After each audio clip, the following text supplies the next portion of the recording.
மத்திய அரசு நடத்திய தேசிய வருவாய் வழி திறனறி தேர்வில் பாலை சாராள் தக்கார் பெண்கள் மேல்நிலைப்பள்ளி மாணவிகள் 19 பேர் சாதனை படைத்துள்ளனர். இந்த தேர்வில் 90 மாணவிகள் கலந்து கொண்டனர். இதில் 19 பேர் தேர்ச்சி பெற்றுள்ளனர்.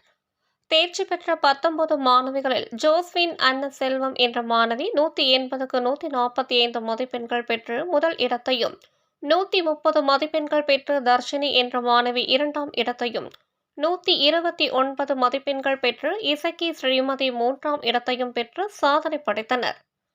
சாதனை படைத்த மாணவிகளை பள்ளி தலைமை ஆசிரியர் செல்வலதா ரமோனா பாராட்டி பரிசுகள் வழங்கினார். இந்த நிகழ்ச்சியில் ஆசிரியர்கள் கலந்து கொண்டனர்.